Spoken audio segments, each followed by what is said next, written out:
Alrighty, welcome back to another episode of Final Fantasy VII Rebirth. This is now the post-game. We are post-game, beyond the end of the game kind of stuff. We finally beat the game last time after a long 13-hour stream. It was non-stop, and by the end, my head was like, that was a lot of information at the end. How do I take all this in? I did like the imagery at the end of the game, but we're going to spend the first couple of hours of this episode kind of just re-going through the ending. We're not gonna watch it like scene by scene. I'm gonna pull up parts. I'm gonna have it on mute. Gonna have a song in the background, a bit like this, and we're gonna talk about it, and all that kind of stuff like that. And I think this song's kind of perfect for it because I found this. This is one of my favorite like chill tracks in the game. When they use "With Heavy Heart" here in the theme, I just was glad to be. It made me like, oh my god, I'm out of Castle of the Soul and I got another diss track. I am gonna kind of pick it up. I'm not gonna pick it apart frame by frame, but I'm gonna talk about things what the game is trying to do, explain some things because there's a lot of things that don't make any sense in it. I'm gonna give my interpretation because there are things that are just not answered. There are some people out there that are probably going, "This is exactly what happens," and they're not like. It's not true. It's literally like it's a lot of it is interpretation, and it's very important to know the difference, especially on the internet, what's interpretation and what's not. Also, I'm throwing out there, part 3 will not be called Reunion. They've built up something so big for so long, it'll be even though the reunion's going to happen in part 3, it ain't gonna be called Reunion. Sorry guys. I mean, I might be wrong. It might be called Reunion, but I sincerely doubt it. What happened? Go through the game again. Go through the ending. Kind of talk about. Also, it's kind of a hot, semi-open conversation. And say what I'm thinking as well and how I saw it. But I also want you guys, especially in chat and in the comments, to tell me what you think and how you interpret the end. Even if it's a piece by piece and you end up writing 5 comments, different sections for me to. I will make sure I read everything and respond as well, because I really like these kinds of discussions. Now we're at the end. There isn't. The only things I don't want to spoiler-wise is what post-game fights there are, as in like what's in the Chadley fights and stuff like that. But in terms of actual story, we're an open book now, so we're at that point. One of the best places to kind of start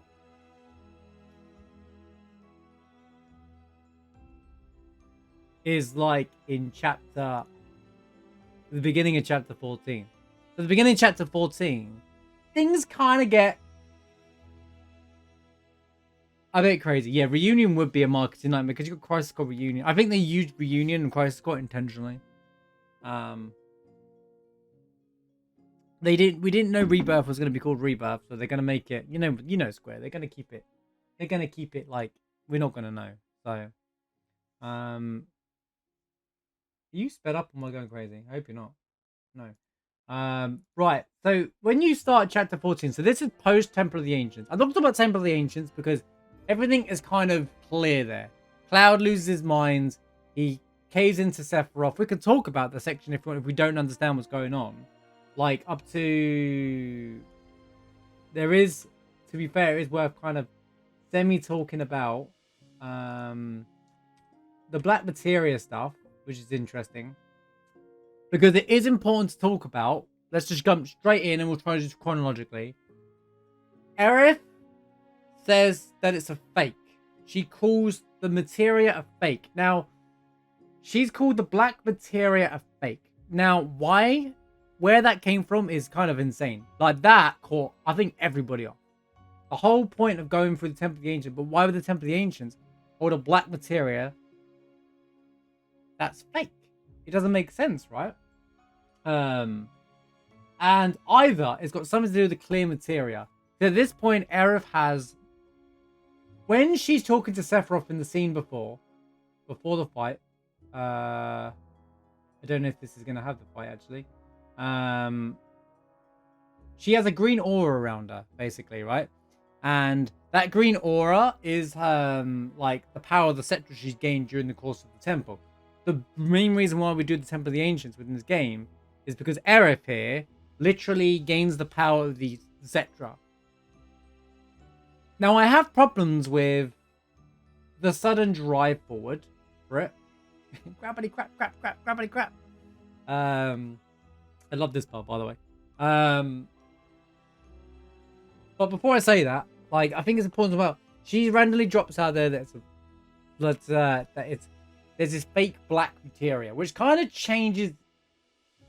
Hate to use the term here, but it kind of changes everything, because the black materia in the original, the cloud will give it to Sephiroth, which awakens Sephiroth from Northern Crater. This whole time I've interpreted there's two Sephiroth. There's a Sephiroth who's kind of I've already called it dimensions. He's like almost time traveling across different dimensions to, as he says in this game, reunite the worlds, right?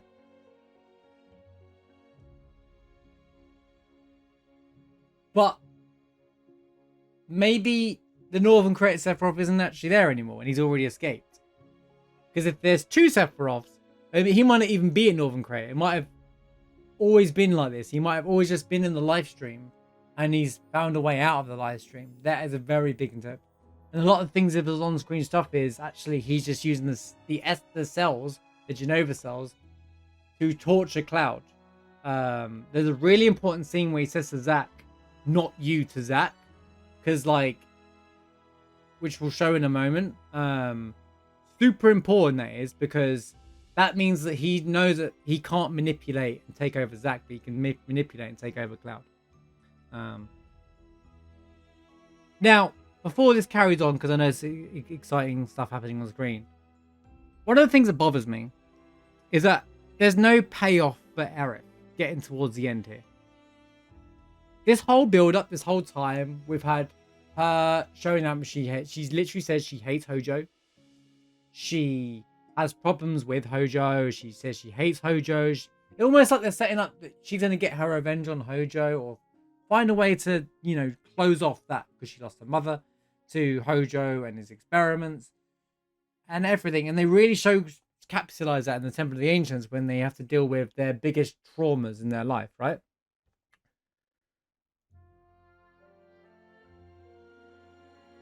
But then that's kind of it.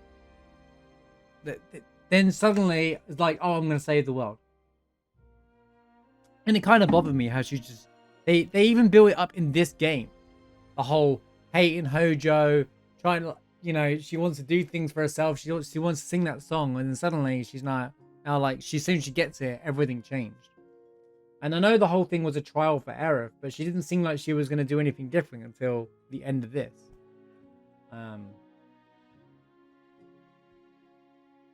I thought that the materia wasn't the real black materia. Well, Sephiroth thinks that the black materia is a key. He calls the black materia a key. In fact, he says it in this upcoming scene. That he says it's a key to unlock the world. He says it like here, literally after this cool cutscene. He says something about it's a key. By the way, I love the bit that Barrett goes, "Hey, fetch."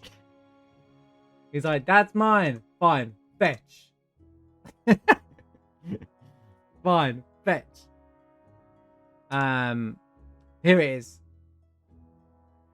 He says this is the key to unlocking the world. Now, even if it's a fake, it still holds power.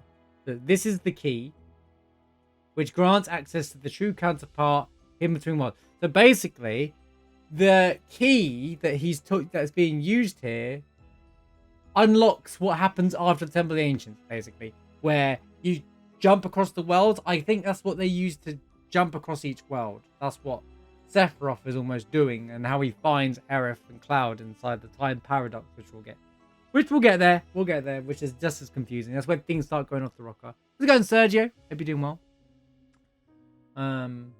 I will say everything up to this game was pretty straightforward until the end of the Temple of the Ancients. And then it did exactly like it did in the remake and kind of went, we're going to hit you with a load of confusing information. And now you're going to have to sit there for the next 3 years and figure out what we're talking about again. Just like they did at the end of just like they did in Chapter 18 in the remake. Confused their entire audience and people overreacted to it in some cases. They did it again here. Some things I like about this, some things I don't like about this though.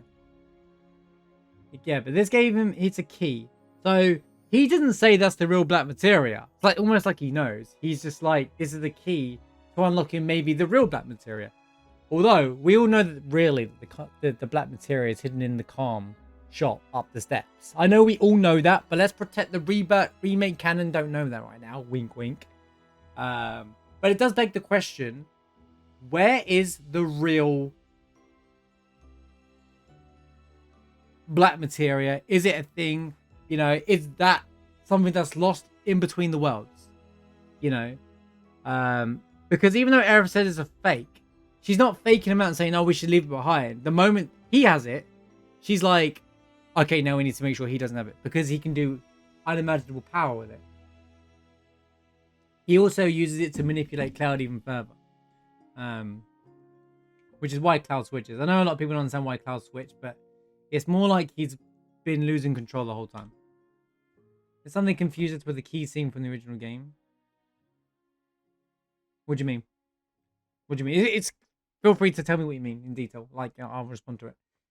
This isn't just a me talking monologue piece. What scene? But yeah, Hojo says it's begun, which means you can only interpret that as the reunion's beginning. He starts bleeding for some reason. While we're on Rufus, I think Rufus also is a Sephiroth clone. Or not a Sephiroth clone, because that's rude. He has the cells in him though, or a level of Genova within him, because he's here gathering at the Temple of the Ancients, and even in the original, he attends the reunion. Rufus does, and I think Rufus will attend it. Now, I will come back to that. Remember what I just said there when we get to the very end of the game again, because at the very end of the game, there's a scene between him and Glenn, which kind of makes it all make sense. But I'll get there. I'll hold your fruit on that. I just want to make sure we're glossing through each area. Then Cloud does some weird stuff. Then he just like loses his mind. Flashbang. Okay, right. Okay, so now we've got this part. So this is really important. So let's go to the beginning of chapter 14. No, not Glenn from Chrono Trigger. Glenn from Final Fantasy 7. They did the confusion game with the Aerith scene. Yeah, I'm gonna get into the Aerith scene in a moment. I feel like they did it wrong, but I'll come to that. Because I'm going to talk about that for like 15 minutes. Excuse me, but I agree with your sentiment, Sergio. Rufus didn't need to be there. No, I think he does need to be there. I think in this canon he absolutely needs to be there because he is got the same cells in him that Cloud and Zack have, and Roche have. Because at the end he sees Sephiroth, and that it's not coincidence, you know.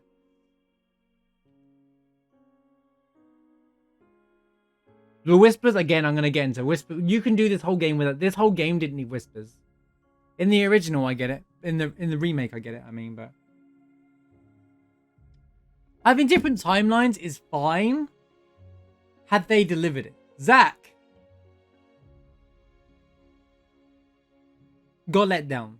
Okay, I'm sorry to the Zack fans. Your boy didn't get any action. I feel like this whole game didn't need Zack. And like, for example, here you see this, and this is the game saying, okay, different timeline. The whole point of this is now he's just picked a different timeline. You know, when you make a decision, fork in the road, should go left or right, could be life change to go left, life change to go right. That's what this is. That's the end of that world. At this point, this world here just ended. There's a world where he went left, that world just ended. That's basically what's happening here. It's not very well explained because they don't do no setup to this. It just starts happening. The fact that Zack gets no screen time is so weird as well because he's on the flipping cover of the game. They released that. They remastered Crisis Core for it. They showed him at the end of the remake, and he has no significance. Him being in the fight at the end, as cool as it is, brought no significance to the fight. You know. At least for now. I was hoping that he was. I was hoping he would be the version that can't get manipulated but can actually overcome Sephiroth. Now, they wake up here. Now, Cloud wakes up in the wheelchair and Aerith wakes up in Elmira's house. Exactly where Zack left him. So this must be them, and Aerith's woken up and tied her hair up. The ones that's been around Zack's universe. But then you could say, okay, and then this happens, and then someone could say that's a different timeline right now. This is a different timeline, this moment in her own time. Now, it's not... I don't like the word timelines or multiverse because...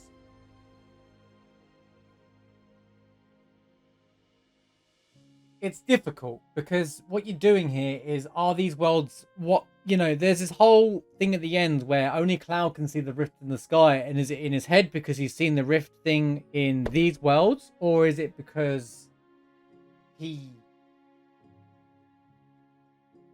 because it's really there? But in these worlds, everybody can see the rift in the sky, but in the main world, we'll call it the main world just so we all know what page we're on, no one else can see apart from Cloud, which is odd. And then there's the speculation that Aerith's always been able to see it, which when we do hard mode, we're going to have to pay attention to the scenes to see if Aerith is looking up a lot. But you got to remember, she hasn't always been able to see it, even if that's the case. Even if she says she doesn't like the sky, because at the start, she has no memories of the whispers and stuff. She's just herself. She's just Aerith. There's mini setups. I know they you know, it's funny, they did kind of Kingdom Hearts it in this game. After playing Kingdom Hearts 3, I can see where some people say make that conversation. Yeah, but the change in the last line I don't think is significant. Well, they didn't really raise the significance of it in the Rebirth. Because that would suggest that Aerith at the end of Remake remembers everything, right? Or can see the rift in the sky. But then, at the very beginning of the game, Aerith makes it very clear that she has no memories of certain things, and the Whispers have almost removed those memories from her. So she can't see the rift in the sky. You know? We don't know that. That's just speculation, but it's kind of... you have to accommodate all of those really important circumstances in the story. So yeah, this is basically where Aerith... So here, Aerith is trying to keep Cloud safe from Sephiroth. At the end of the temple, Aerith makes a decision to try and save Cloud from Sephiroth. Just before she dies, she says that I want to protect my friends, they mean the world to me. She also says a statement in Cosmo Canyon, how she's happy now because she found people that almost make her feel hurt. For the first time in her life, she's with a group of people that she likes being around and they're precious to her. This is the first time that's ever really been real. You know, she's not been like an experiment or someone who's just people like to have around. Like, she's like definitely found people that like-minded. There's this big sisterhood, like best BFF friendship thing between Tifa and Aerith, which is really personified by Tifa's really sad at the end.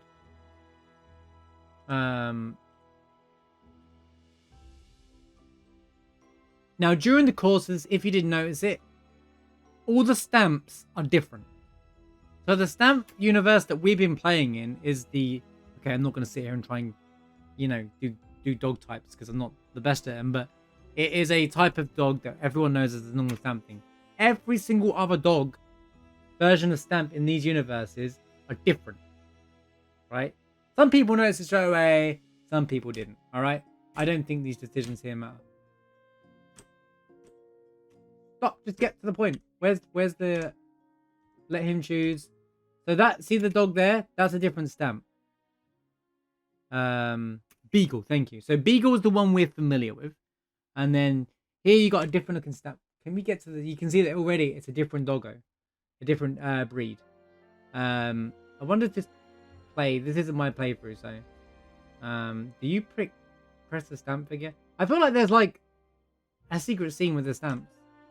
There probably isn't one, but...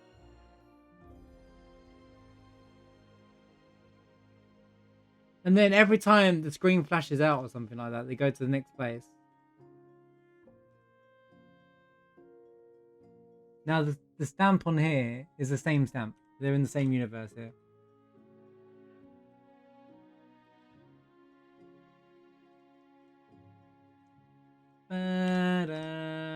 But they can all see the rift and they know the end of the world's coming, right? Now, either the people in these worlds can see the meteor.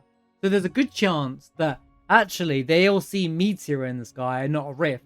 And the people that aren't supposed to be here see the rift. So Cloud, Aerith, Sephiroth, Zack, they all see a rift. But everyone else sees the meteor. Because in the OG game, everybody looks in the sky, sees the meteor, and thinks the end of the world's coming, right? Which would balance out. However, these would be set in the future. They're the only times where, and at the very end of the game, there is a line from Aerith that says, I'm going to stop meteor. And then it says no promises will be fulfilled. But it's kind of like paints his portrayal that actually maybe it was. Maybe these are instances set in the future just before the end of the world. It doesn't explain why Biggs, the whole Biggs thing though. And it doesn't explain Marlene as well as another character. It's like a plot point that just never got followed up on.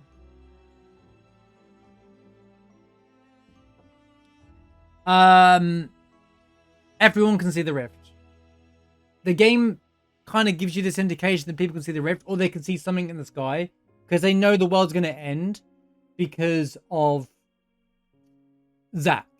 If you think about the previous Zack, we'll call them flashbacks or Zack moments in the game. He looks up in the sky and everyone around him says that the world's ending. There's like a couple, there's like 2 NPCs where one's pregnant and she said that we're not going to see our child be born. They know that the end of the world's coming. But either these are set in a period of time where Meteor has already been summoned, and the world that we're in hasn't had Meteor summoned yet, and Sephiroth has given up on these worlds because he can't harness her. Because my question is, well, if Sephiroth just wants a world where he can control and become a god, why don't he just take one of these dying worlds before they die and just take it there? Why does it have to be in the one specific thing? That's the thing that's not clear. But he wants to reunion all the worlds. Yeah. Anyway, I'm going to skip fast forward these sections here. Because this is, you know. Then you got Zack at the Shinra building. Trying to get to Hojo here. And then flashback. Flashbang into new time zone. As you can see, Sephiroth has found Aerith. And she's like warning him. He's like warning her. Then, isn't there like another stand thing here?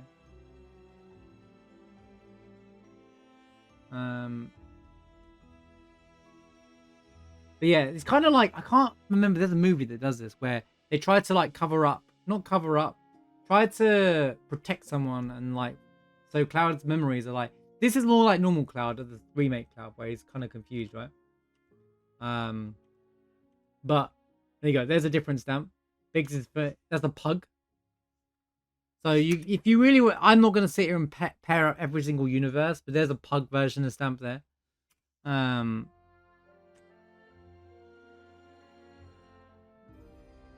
Where Zack joined Biggs. So Biggs doesn't die in all universes. He dies in the one where Zack goes to help Biggs, maybe.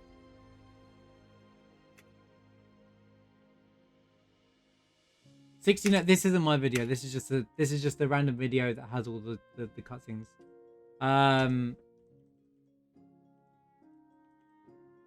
Just so I can talk about this stuff as we're going on, because there isn't a cutscene viewer of, yeah, I think it's the whole game. I don't know, I think it's just if you do the whole game. I haven't really looked at the whole thing.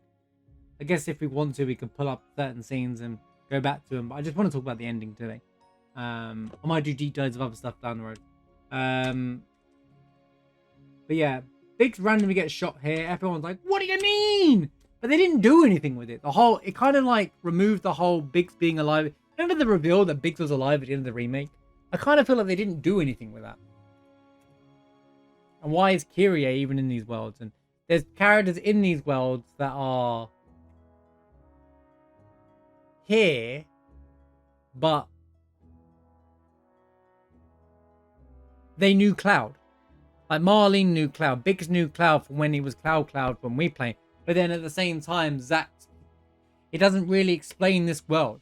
I know this is, oh, but it's different timelines, Marsh. It's this timeline and that time. But this timeline isn't a timeline because it's Zack's carrying Cloud into Midgar. But this Biggs knew Cloud from when they did the stuff for Sector 7 and Sector 5 and all the missions and all the stuff in the remake. And so does Marlene. Because that's why it doesn't add up. None of this stuff adds up. If it was different timelines, and they were like, okay, we never met this guy called Cloud before, that would have made sense as a timeline for me. How's it going, A-OK? Yeah, that's exactly what I'm trying to like. We're trying to like, I don't think debunk's the word. I'm trying to like explain my interpretation. I'm also trying to explain things that are definitely on the screen that are easy to miss. So I'm saying what's happening on the screen, but I'm also giving my interpretation. So kind of make easy the blow for people, because they did exactly what I did in remake, confuse the crap out of everything for everybody at the end.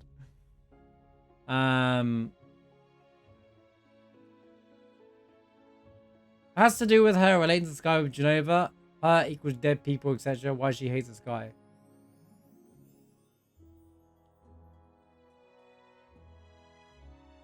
That doesn't really make any sense.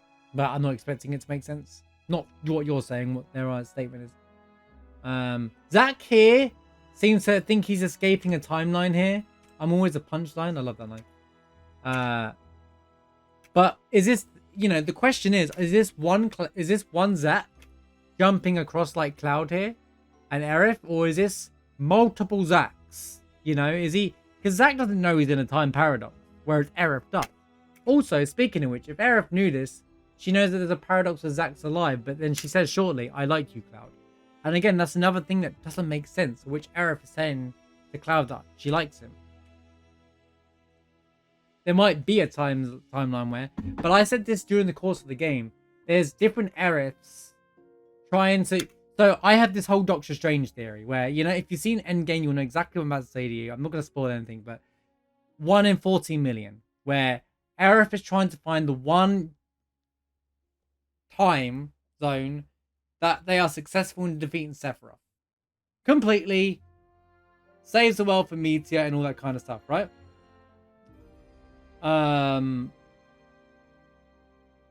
And that's why there's a clear materia. So she has a clear materia. This Aerith gives Cloud the white materia. Then Cloud gives that to Aerith at the end. Or every time she dies, it fills up as the white materia. And then it gets passed around. So Cloud has the clear materia right now. Or is the clear materia the black materia? And it hasn't become the black materia yet. You know, there's so many things that we don't know about that. But those are just speculations.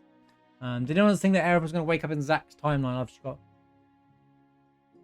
That is, I said during the game, you know, when you're doing Cosmo Canyon, and you're at the village of the Gi, I said, and they had that Zach section, I said, Aerith's still going to die. This was what I thought was going to happen. Aerith still dies at the end, then she wakes up in Zach's timeline. But they didn't do that. They went completely in a different direction.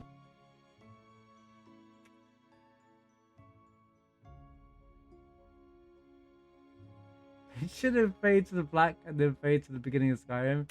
That would have been the best ending of the... I think that would have been the best ending.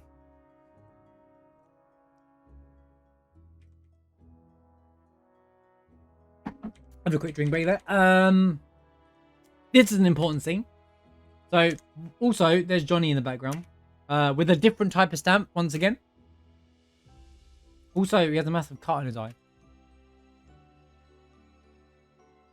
And then Zach here is like Biggs, Aerith, or Cloud. So here, this is not the same, like... So he might have an understanding of time, and now he's deciding, shall I go back and save Biggs? And also, Aerith is apparently literally in the church right behind him, and he doesn't acknowledge this or realize this, which seems kind of crazy to me. But he's here trying to have a different, trying to figure out something out. And then Sephiroth walked up the very steps. He opens the door to Aerith in a minute, but sees Zach. Now, there's an important line here that I want you to acknowledge. Zach goes, Sephiroth. In a minute, Sephiroth says, not you. And it's really important. He's like, Zach's like, do you want a piece of me? And he's ready to go. And then he's like, no, not you. That's Sephiroth saying, I can't manipulate you. You're too strong-minded. My cells do nothing to take over your system. Therefore, I can't use you. So Zach is a weapon against Sephiroth. So just like Aerith. So I think at the end of, I think part 3 is going to have a section where Zack and Aerith become a key part of defeating Sephiroth.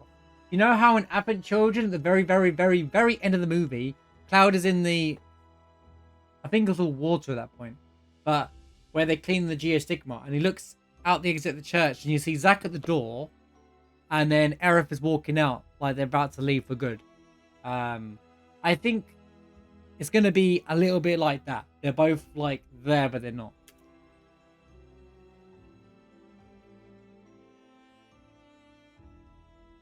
No, I think as a god in it, he's not a god. He could just step across different universes. When he gets the black materia, he says this is the key to stepping across different worlds.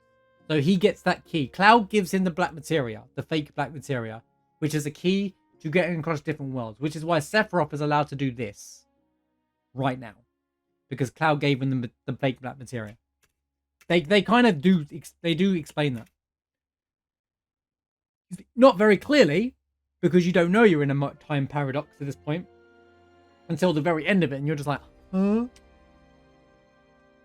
And then Zack's like, it's not over yet, and he's just gonna sit in the light and darkness. I feel like they should have just had Angeal's voice here, kind of like bring Zack back. Is it because I feel like it just comes out of nowhere for Zack, and I feel like if you had Angeal's voice go, remind him or something, you know, it would have been really cool. Like no Genesis or Angeal mentioned once.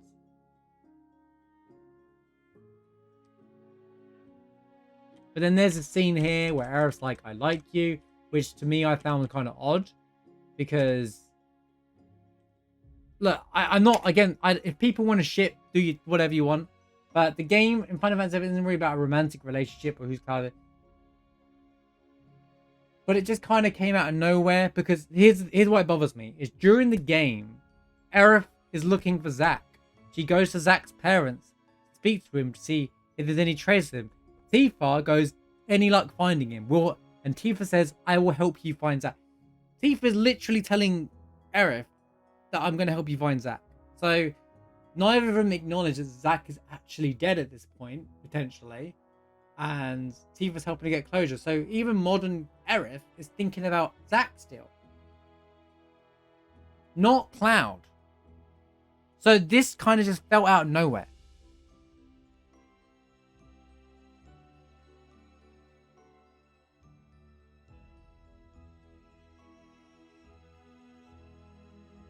No, you're good. Say what you want to say. I'm just reading what you're saying. I think that's a completely perfectly thing to. I think a lot of people might feel like you. Okay, if I'm being honest with you, I think a lot of people probably feel the same way about it, and I'll get onto my thoughts on that in a moment. You'll probably like it. She's not alive. My interpretation is she's the live stream Aerith from the OG. In the OG game, after she dies, she goes to the live stream, and that's how Tifa and Cloud are able to survive the live stream, and they do the subconsciousness stuff, because she actually prays to keep him alive. That's how Tifa doesn't lose her mind. Aerith actually keeps her sane anyway. Is actually in the original canon, so that's what I think it is. But we'll get to there because it's not really clear. But here she says, "Don't blame yourself." Now, actually, when you think about it, because they did say they'd reference Advent Children. Whatever happens, don't blame yourself.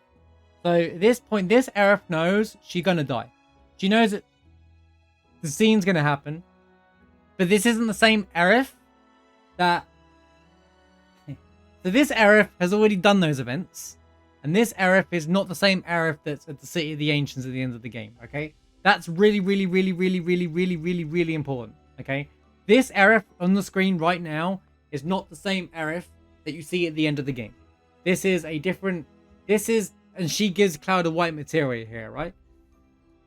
To almost protect Cloud. Keep Cloud on the path from completely being corrupted by Sephiroth. Now, in Advent Children, he's always blaming himself.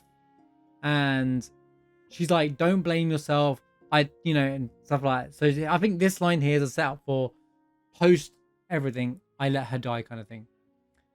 For Aerith, the sky symbolizes sadness. The people who were dear to her, such as Zack, her mother, Fauna, had all returned to the sky. No, they returned to the planet, not the sky.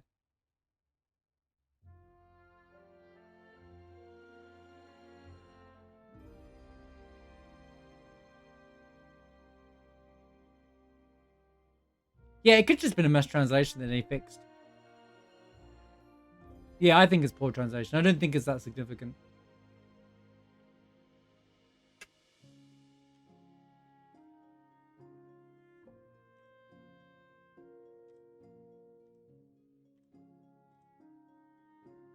But then she takes her hair off, which is why this is the Arab that was sleeping. And then she gives him this white material back. That was clear during the course of... We don't get told why it's suddenly clear.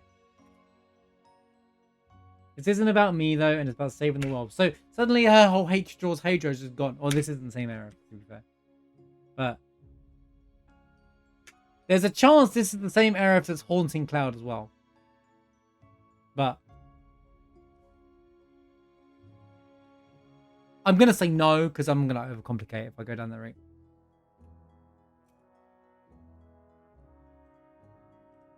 Then she pushes him into this timeline as this timeline dies. It's been fun. So you ain't got to worry about Sephiroth there. And then he wakes up, sleeping forest. Oh yeah, this is where Sephiroth tells him about the reunion of worlds. So this is a really important lore. Because he tells them about how at the end of the remake, you set up these different worlds and different paradoxes that could cause different things. Which is why we're in this situation. But Sephiroth wanted the black materia that's in the temple, that's a fake, to allow this to happen for him to teleport to these worlds.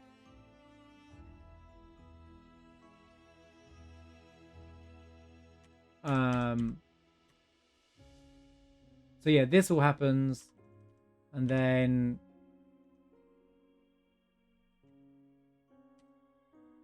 he's still trying to persuade.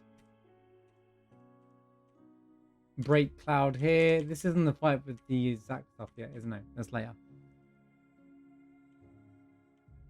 But then, important thing there, he says, I give you my blessing. Now, I don't know what that means yet. Sephiroth gives him his blessing. So either that's his blessing to try and fight back, or his blessing... Sephiroth's giving him this blessing to... like, you've already lost kind of thing. But you're welcome to try. Then you get this Doctor Who kind of time traveling. Tell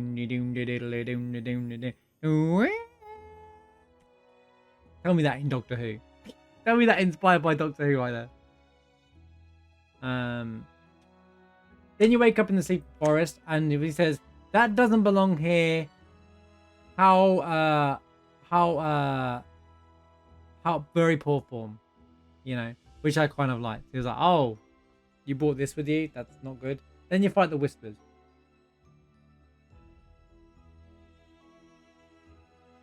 These Whispers are fighting you. So there's two types of Whispers. The Black Whispers are Sephiroth's Whispers. And you fight these ones because they're trying to stop the white materia from progressing.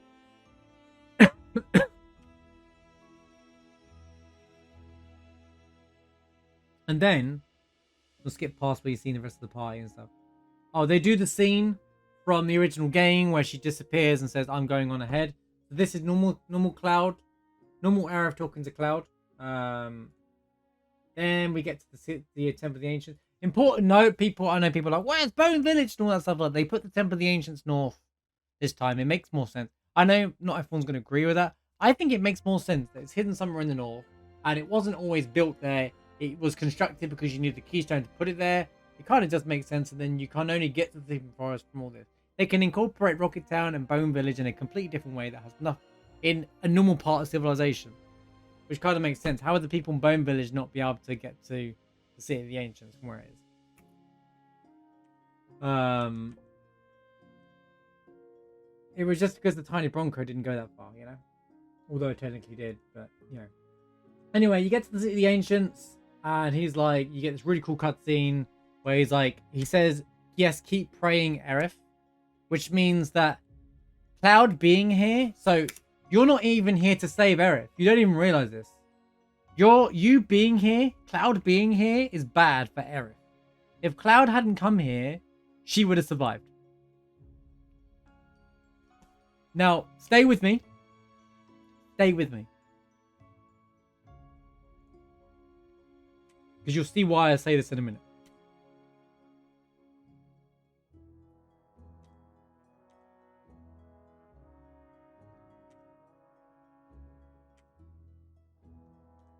Oh, did they not show the fights in this? I don't think they're showing the fights in this. I think these are just cut up. Okay, so okay, this is another fighting for some reason. You fight White Whispers just before this, right? The White Whispers are actually protecting Aerith. So the original Arbiters, if you want to call them, or you could, I think in part 3 there's going to be Aerith Whispers and there's going to be Sephiroth Whispers, right? And the Aerith Whispers are trying to protect her, and the Black Whispers are trying to make Cloud kill her, which begs the question: were the Whispers in remake Sephiroth Whispers all along? There's a good chance that the Whispers that we've been seeing the entire time weren't the real Whispers. Because if Aerith survived, she can pray for Holy, right? Uninterrupted. The Black Whispers are the ones that are making you do it. So you beating the White Whispers here is actually bad. So guys, if you want Aerith to survive, just game over and the White Whispers and she'll never die. Thank me later. You're welcome.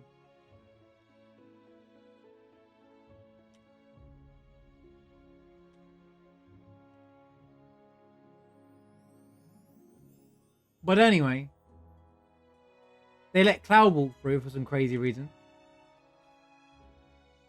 I would have sent Tifa over because she might have... Like, if you want to mess with time, send Tifa in! Why does it have to be Cloud? Cloud's the one problematic here. Not that they know what's going to happen with Cloud, but... You know? Like, why? Also, why is this person using the wrong sword? Anyway. How to save the world, don't play it. Exactly. Anyway, we're getting to the most important part of this whole section. 40 minutes in. Let's talk about the moment that we've all been waiting for. So, everyone has been thinking how they're going to do this scene in Rebirth, right? This is one of the, without a doubt, most iconic scenes in Final Fantasy history. I'll accept no other answer.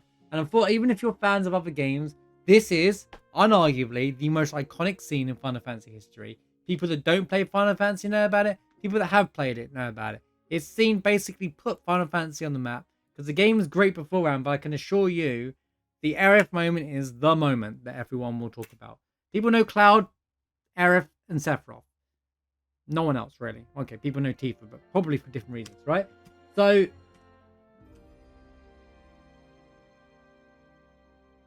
how do you guys feel about the end? How do you guys feel about this section? We could probably change the song. We've had this on for 40 minutes as well.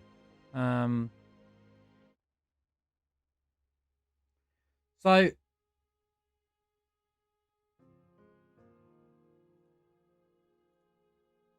she's saying, please lend me your strength as a last living Cetra.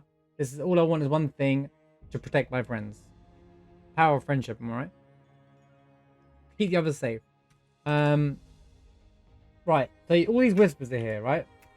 Now, just like the OG game, Cloud gets possessed by Sephiroth and tries to kill her, right?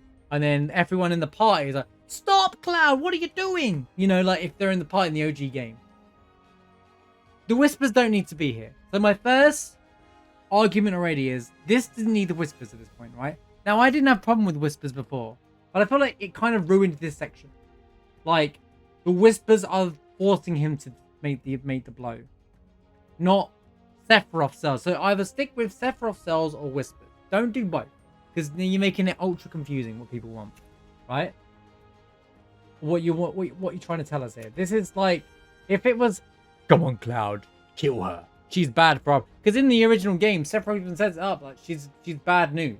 In the Sleeping Forest, after she runs away, after the Temple of the Ancients in the OG game, Sephiroth's like, she's bad news. We need to do something about her. He literally says that. So that's the whole setup to when Cloud's about to slash her at the City of the Ancients right here. And then gives the player to try and stop things here. I don't think it makes a difference. In fact, this person's not pressing the buttons from the looks of it. This person is just going with it. I wonder if it changes anything. Nope, nothing. But anyway, in the original game, she opens her eyes, looks at Cloud and smiles, right? Here she just opens her eyes. But this could be, at this point, any Aerith. Like, you know, what's happening on the screen. She sees the feather. Then we see the moment, right?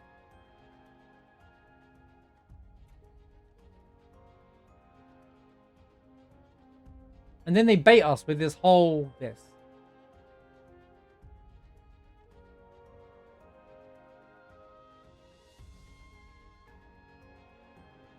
Also, Sephiroth's still smiling there.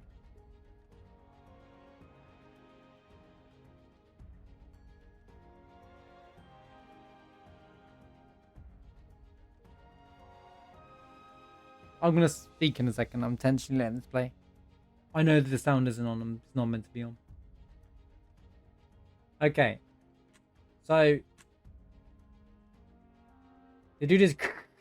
Now there's this whole Cloud hasn't accepted that she died moment here. I've seen a lot of arguments like, well, Cloud doesn't think she's dead here.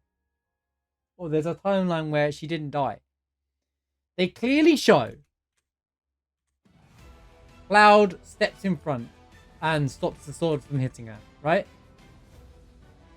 We know that she has gone because that's why the whispers disappear, right?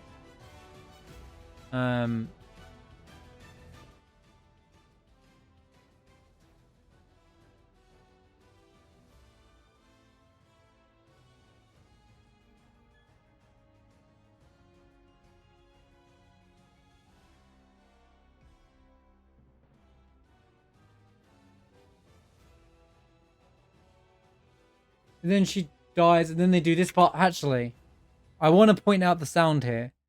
Sorry, this is gonna. Sorry, guys. We're gonna have to watch a bit of it. But they do a good job of it here. Because as it lands, I want to point out that when that lands on the ground, that there is exactly how it's in the OG game. The landing of the white materia. It hits, and then like a slight half a second later, the song starts. Like that. That is 1-for-1 of the original. They did a great job here of that.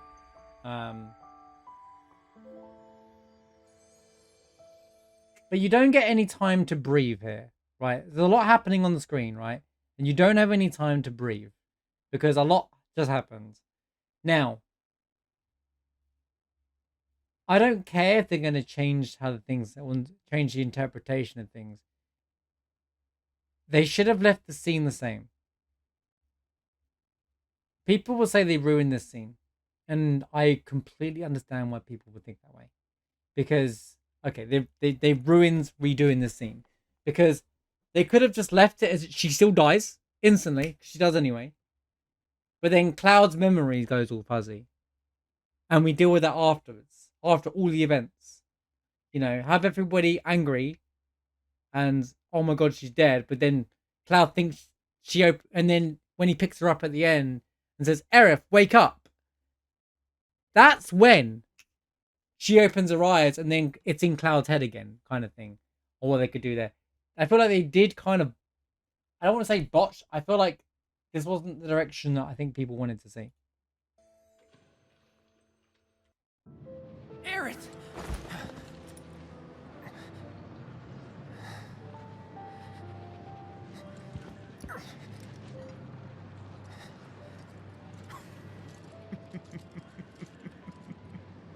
Several laughing as ultra evil though.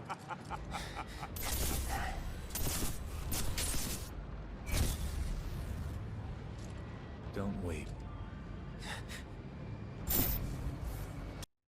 But hold up. There's two things there. There's one scene where Cloud's crying, there's one where he isn't. Which people will say, which is why I've seen someone say that Cloud is living two timelines. One where he's accepted it. One where he hasn't. Your tears are empty.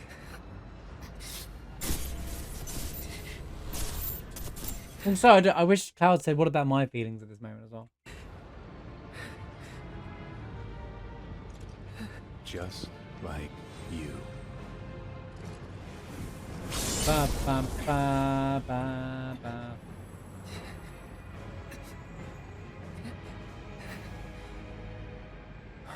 Cloud. It's okay. This is, I think Aerith here has a power Cetra to be able to do this. This is the Aerith that probably see the end of the game doing this, by the way. Aerith. Tifa's reaction here is more heartbreaking than the actual moment, by the way. I'll kill you! Aerith!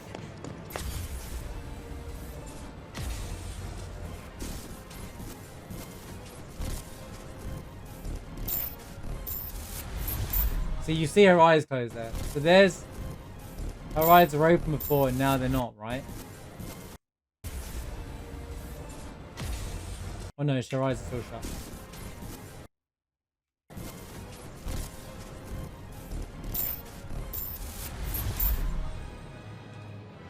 Quick, use the Giga Potion! And so it begins. And then he says, and so it begins. Like he knows something's going to happen. Like he knows this is where the conflux of time fighting is going to be. And so it begins. This is where everything, so in every world, this is the pinnacle moment. So he's like, right, now the plans are really set in motion. The reunion can begin. I think that's why he says that line there. A confluence of worlds and emotions. Loss, chief among them. It engulfs fleeting moments of joy, transforming them into rage, sadness, hatred. Never have I felt them so keenly.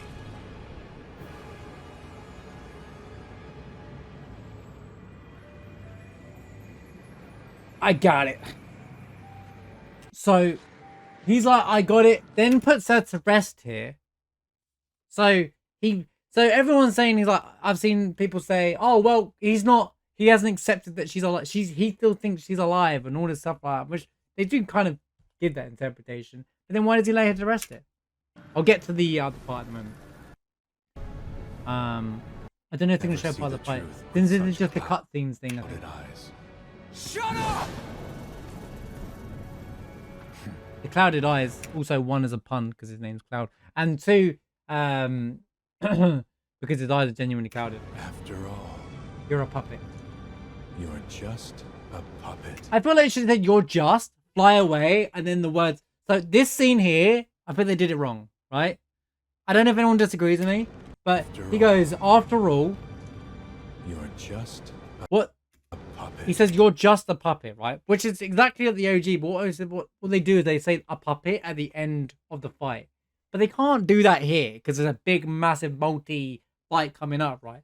But what they could have done is had him go off into the sky, and then in Cloud's like head, you hear the words "a puppet" or something like that. That would have been like a really better way to deliver it for me. And then you get the Genova fight with Erosine playing in the background, which is really cool. And while we're here, people start with the limit breaks. There's a big discussion about the limit breaks as well. So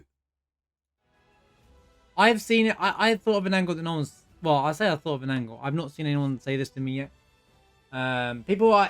The argument is everyone's got a limit break apart from Cloud because they're angry because they not accepted that they're all like emotional because they've just seen Aerith die. So they're all like super angry, all have a limit break to go into this fight with because their emotions are riding high.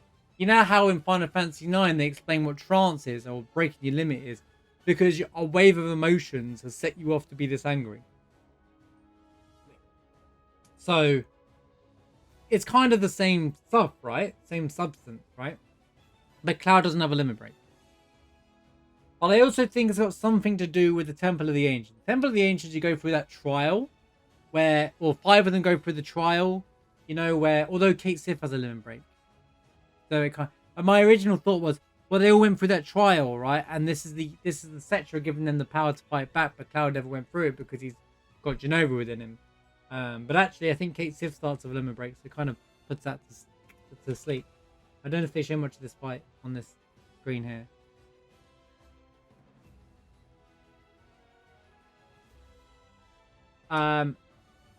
Zack's in this fight.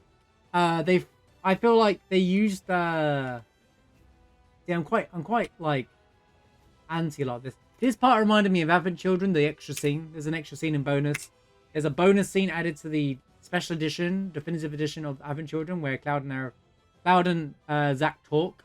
It was because it was released off. That version was released after Crisis Core, and it's kind of like, oh well, they do the and your soldier honor moment, and this is brought in the same time paradox world that happens with the 7 seconds section.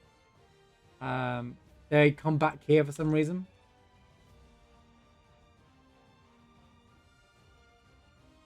Also, really cool line that Zack's like, Sephiroth, I can't believe that you did all this. Look at you taking charge. I like it. I like what Zack says. Are they going to show it now? Zack says, like, Sephiroth, I can't believe you did all those people. And he's like, I didn't think about it.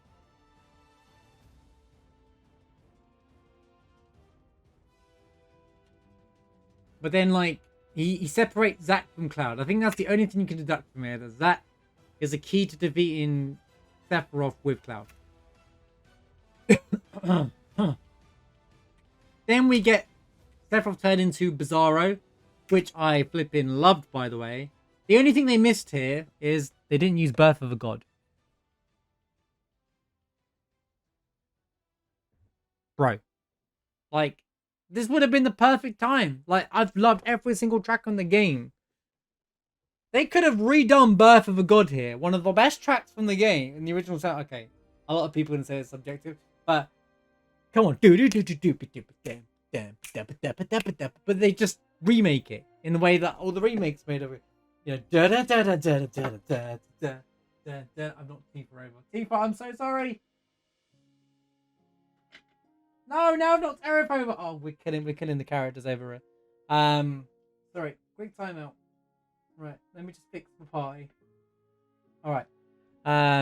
So yeah, love the fact Bizarro looks awesome, but they didn't use the track Birth of a God. I feel like we missed something here. You know? In fact, while we're here.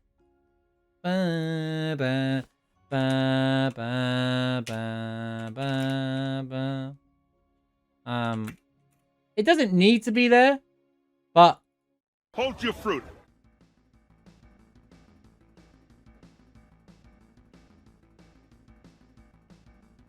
who doesn't want to fight this guy with this song in the background, you know? Like, this I feel like would have been a really good way to have this fight.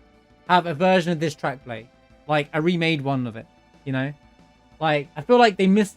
I feel like out of the whole soundtrack, they actually missed something here. Which is such a weird thing. I think they'll use it in part 3. But I feel like this song is tied to this fight. So... no, I've not detected it anywhere. It's just some ambience-y kind of sound effect.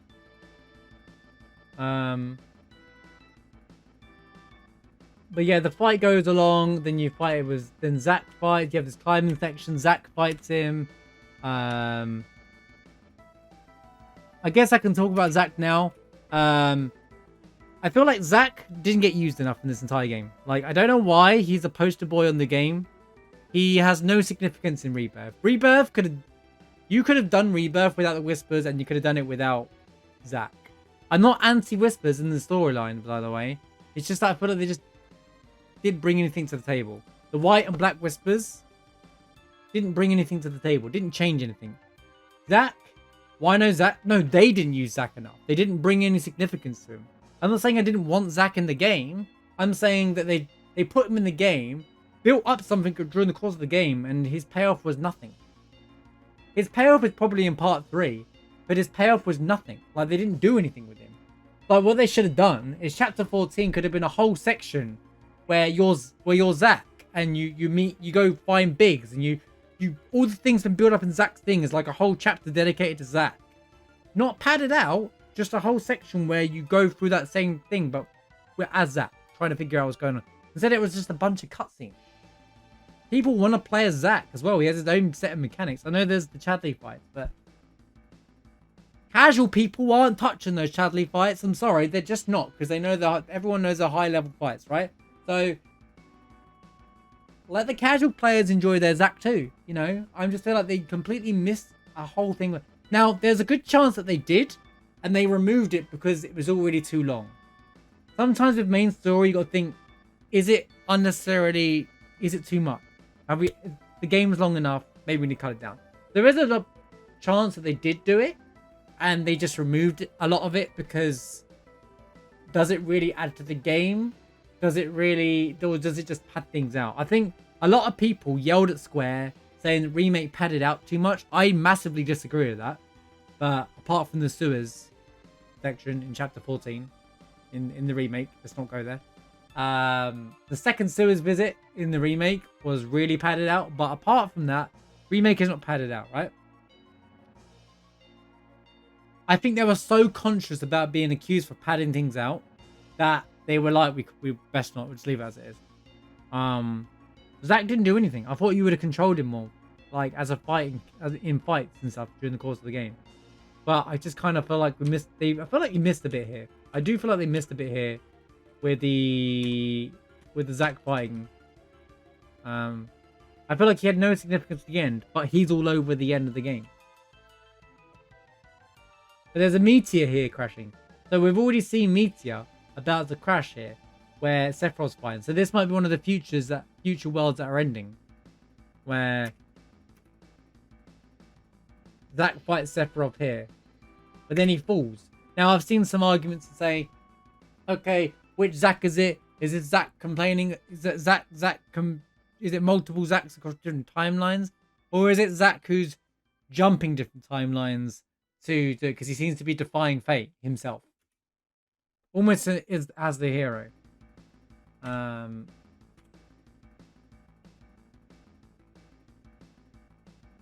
Man, also I heard his mechanics are really fun.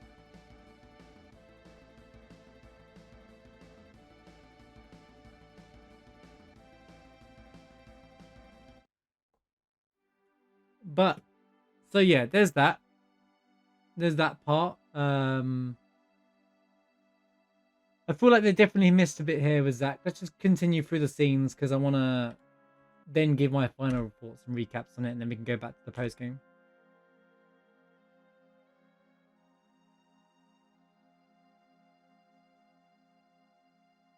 And by the way, this is no detriment to the game. I love the whole game. I just feel like the ending's a bit, you know, there's a lot of questions, and I feel like people are going to be annoyed. And then Aerith is in this fight here. Now, whichever Aerith this is, whether this is the Aerith that just died, whether this is the Aerith that pushes you into a different time zone, whether this is the Aerith from the remake that hasn't happened yet, and she's now jumped across this one, like, let's end this together. Like, who knows, you know? Who knows? What's going on at this point? It kind of just like, okay, it just feels like, you know, it's nice to fight them together. I feel like one thing I think is really important is that I must admit I underestimate you. This is, and he's saying that directly to Aerith. Okay? That's why Cloud is on the sideline here, and she's more like in the shot, because he's definitely saying that at her. I underestimated you to Aerith. Huge, really, really important, because that means Sephiroth acknowledges that Zack and Aerith are two people that can stop his plans from ever being fruition, and two people that have the power to keep Cloud on the right path.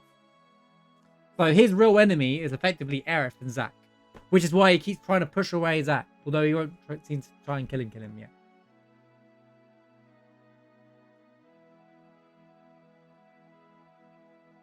Well, I don't know what people where this theory Omni Aerith is, but I don't even know what Omni Aerith is, but it could be a paradox of live stream Aerith. Yeah, that's what I think it is, the ending Aerith. But she appears across Cloud, which is why that when she touches red at the end of this game. Why show this fight? Right. And then why is he laughing? And he just runs away. He's like, yep. Yeah. Sephiroth's like, Peepo leave. I'm out of here. Peepo vanish. Then she does a goodbye. This might be her last stand in form, and then she returns to the planet here. And in that point, Cloud should know. So you can see her disappearing right there. Returning to the live stream right there. And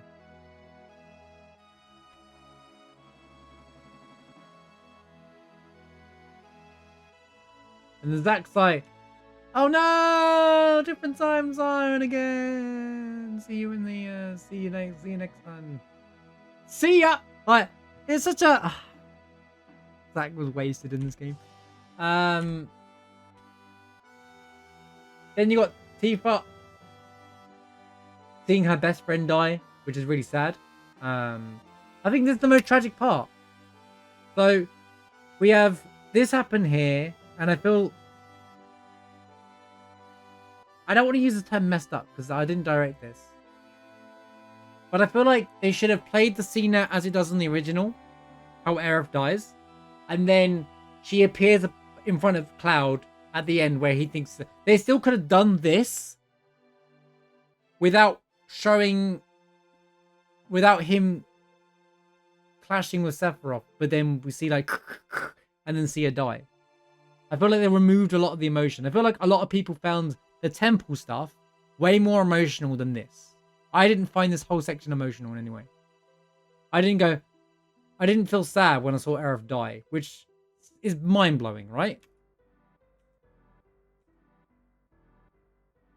And then Cloud walks across like he does in the OG to pick her up and take her over to the water like he's supposed to.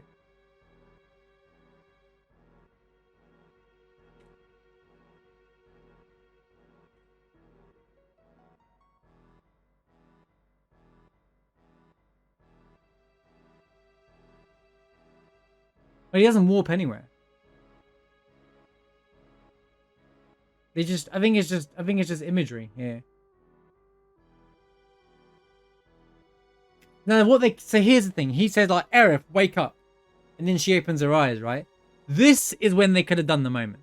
So, the moment where she dies, they should have left that like the OG. Where the blade goes through her. You see the thing, everyone's like, no! And then Cloud gets sad. But then then you have to fight with Aerith at the end of the fight. Like she does against Sephiroth there. And then he's like, Aerith, wake up. And then she wakes up. And then everyone's like, huh? You can still have the emotional moment. And then go into the Genova fight feeling angry. But you're not angry in the Genova fight. Because you're like, well, is she alive? Is she dead? What's going on? We think this is showing the split between worlds. It's speculation. We don't actually know. This is all speculating at this point.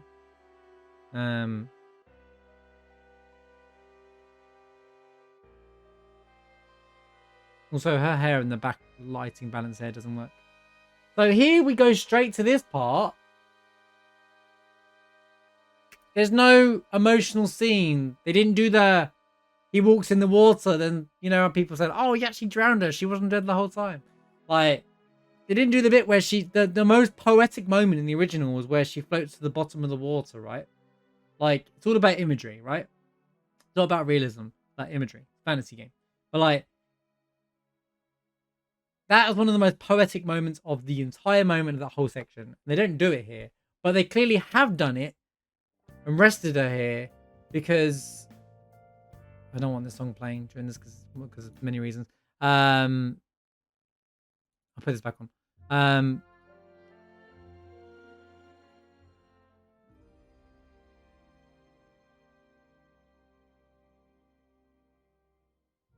Cloud could have did the Lord of the Rings boat send off. Well, see, I feel like they done it, but Cloud doesn't remember it, which is weird because it literally just happens at this point. Like they're like almost looking in the same pool of water that they've sent her off in, right? So either in part 3, part of that memory where he puts her to rest in the water comes back and he's like in the reunion, he's like, no, she's dead, and like he completely breaks, and then and then Sephiroth takes over him that way. But they're all sad, and you can tell, and you think Cloud would be like, what's wrong with you guys? We just beat Sephiroth, if she really believed that she was alive. Or maybe Cloud does know that she died, but there's like a different Aerith that's keeping him going in terms of like he... he knows that she's doing something from another side. I don't know. We'll find out, because if they make her playable in part 3, that'll be really awkward. How's it going, Red? But yeah, so it just sucked all the emotion out for me. It really just sucked the emotion out of this scene for me. Personally, if people did feel it here, then completely understand. Because then there does have this little flashback moment here where the events really happen. Now this showed something different. This is either Cloud did it. So how about this? If you haven't thought about this, maybe Cloud's the one who actually, there's the paradox where Cloud killed her, and people and because he hasn't said much, they might think that he actually did it and not Sephiroth. I don't think they did. I think they would have confronted him. But like, it looks like almost like Sephiroth's not on the screen here. Well, that's because Cloud doesn't think she's dead. But like, and I'm going to get into another bigger reason as well in a second, because they talk about the whole game. But here, this scene here looks like Cloud did it, right? Cell degradation is why he's able to be manipulated. They talk about cell degradation the entire flipping game, right? Even Roche, the last thing he says to him, you can't escape cell degradation. So it could be the cell degradation being manipulated from Sephiroth to make Cloud think that this is, I want people to acknowledge that cell degradation is a part of the ending as well. I think it's really, really important to talk about. In what degree, it's hard to tell at this point. But she's like, I'll see you off as well. Which means that he acknowledges that she's not leaving here anymore. But she doesn't say why. So I think like he almost knows that he's the only one who can see her. But that's why he's not sad, because he hasn't accepted that she's gone, because in his eyes, she hasn't gone. She's not alive, but she's not there either. She's not dead either. I really feel for Tifa here. I know like everyone's sad, but didn't anyone else feel ultra sad for Tifa here? Like, this must be like, my heart was bleeding for Tifa more than anyone else here, because she just lost her best friend. She found a best friend that she can bond with. And she just lost her. And that's why Tifa says nothing at the end of the game. She literally says nothing. And I think Tifa's going to be quiet in part 3 up into the reunion, where she loses Cloud, and then she makes that her mission to protect Cloud.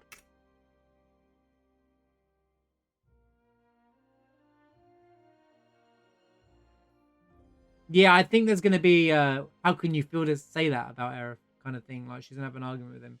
But then he's going to completely lose his mind. And then he's going to end up in a wheelchair again. And then she's going to, like, become a carer to Cloud. And then we control Sid.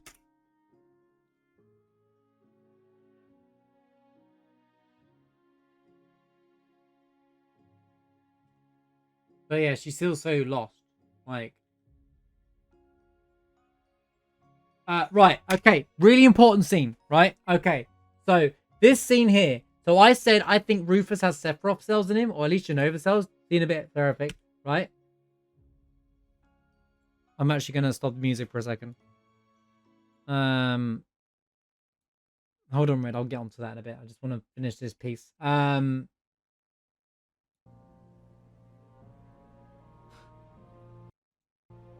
Who, me? So I don't think Glenn. I don't know if Glenn's real. I don't know at this point if Glenn's actually real, or if he's just taking a form of Sephiroth, or what it is. But dude, it's so weird. It doesn't make sense. He has the power of the whispers, by the way, as well. Earlier on, he warps in and out of this room with the power of whispers. I guess not. He failed to show at an important event. Oh, Viceroy Saru. Viceroy Saru. So I said I think it's from Rufus the whole time, right? Based off their past of knowing each other. You haven't seen Viceroy Saru. It's almost like a joke. You haven't seen Saru, have you? And like, if you take Rufus's name, Rafus is also in the word Saru. I feel they should have got rid of the extra R, because it would have been even more obvious. They've like done the Kingdom Hearts, changing the letters around in the name. Oof, have you? He failed to show at an important event. Made us look like fools. Maybe he wouldn't have if you'd spent some money on that set. In fact, this scene pretty much personifies it. The roof is Rufus, by the way. Ah, you're probably... Oh, you're probably right. Rich kids do like things so. So Rufus is saying if there was a decent setup, I would have turned up, kind of thing, as a joke back, as like a bit of banter back. And because Rufus is a rich kid, he was the son of President Shinra. Right. Rich kids do like things just so. So I want to go back to the remake for a second. The president is hanging off the building. You remember the actual president, not Rufus, his father, is hanging off the side of the building. And everyone will be like, it's definitely Sephiroth who did that, right? Because he's the one who killed him in the OG there, right? I think Rufus put him there. Which is why Rufus conveniently turns up in a helicopter as well. But because they were about to walk through the door, he had to escape. Even though it's crazy, President Shinra never says anything. And then end up confronting Barrett.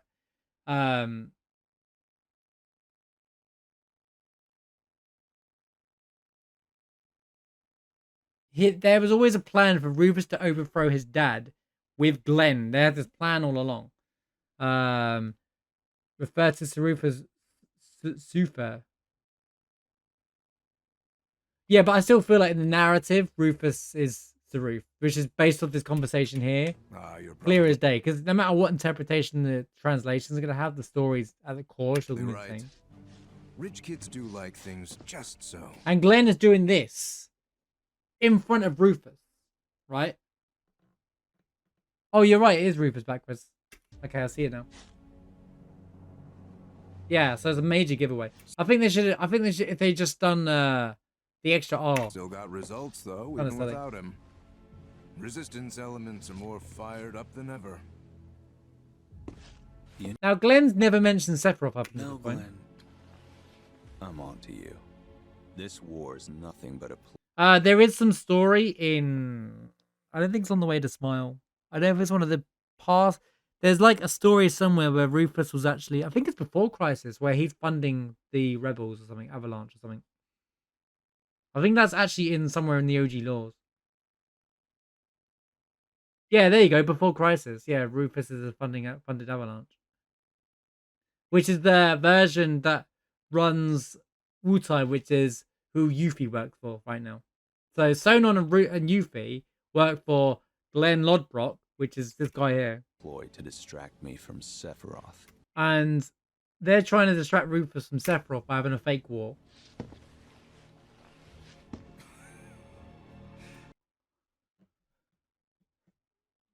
It's important to understand Lodbrok is dead in Rebirth. The one Rufus sees and always been seen is Genova. The one TV is Genova. Genova is put in Wutai and Shinra. Yeah, but how is everybody in TV seeing? Because not everybody in their board meeting is infected by Genova. You could say Rufus is, but how is it taking the form? And also the characteristic side of Glenn here isn't like. It's not like zombie mode. Oh, black materia. Oh, reunion. Like, he's on a different level. Astute. But then he does that clap into Sephiroth, and like Rufus's eyes freak out. Regardless, the plan is already in motion. Our promised land will become reality. And then Sephiroth's here. So this is why I'm convinced Rufus has the. There was the speculation there's a third Sephiroth clone, right? Why would Rufus see Sephiroth? The only people that are going to see Sephiroth like this in this kind of situation are people that have his cells in him. Like Cloud. Even like potentially Zack. Roche. And Rufus.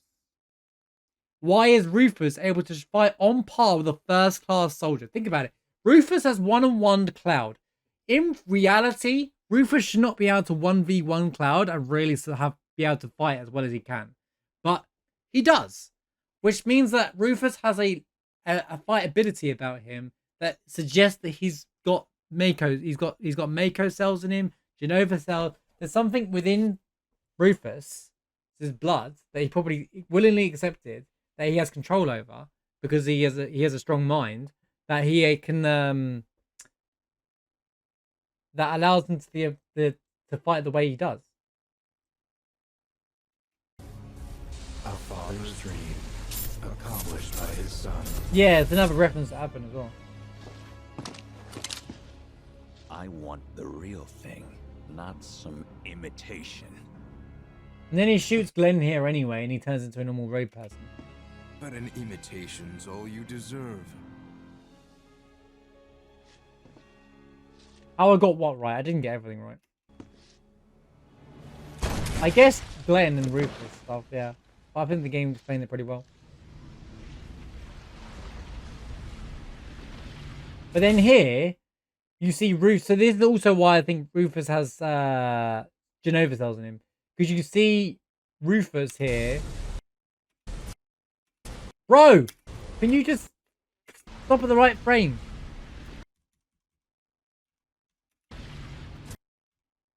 That's Rufus. So the cells are messing with him because that's Rufus there, right?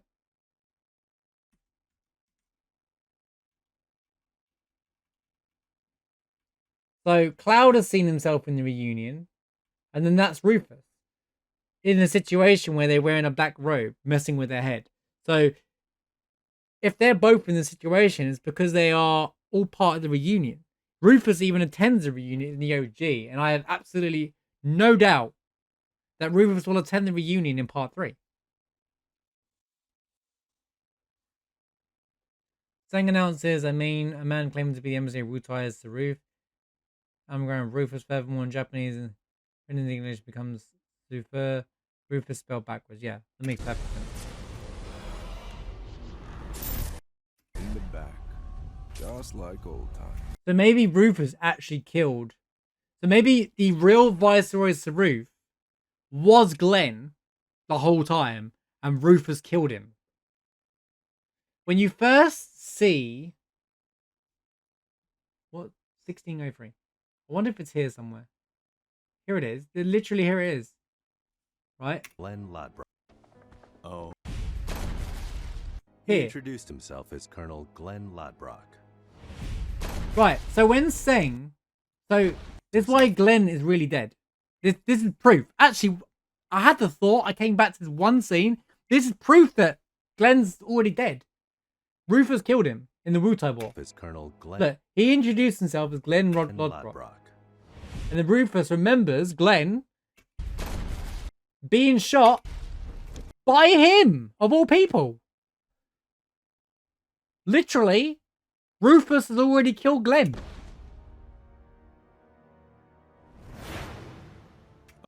And then he's like, okay, so there's something odd here. And then here he is.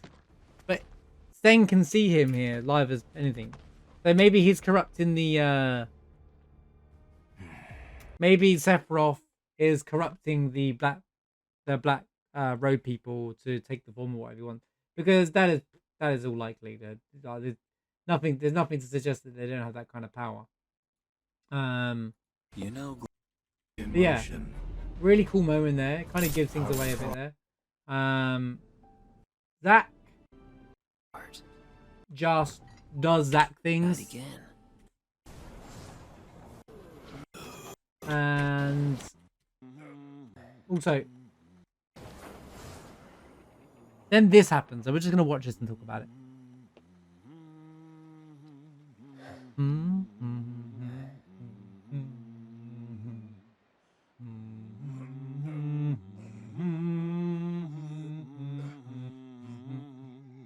I love this touch that they did that here. You not raise it just a wee bit higher? So Cloud is staring at the clear material here.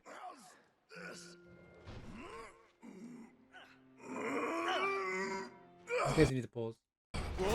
Welcome back, Mushroom. Oh shit! Nice catch. So, what Aerith actually do anyway? So now he's asking, what did Aerith do? Like, what was her plan? But they don't know. They don't know that she was praying for Holy, right? You find that out later. And no one has an answer. So they think like she hasn't done anything. She's died. They all feel like she died for nothing, basically, at this point. Well,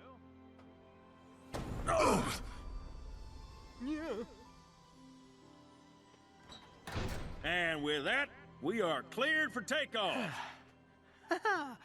Finally. Although at least they're telling the audience that Aerith isn't actually alive. In a way. Because they are making it very clear that Aerith, like, they're all sad about Aerith right here. It's not fair.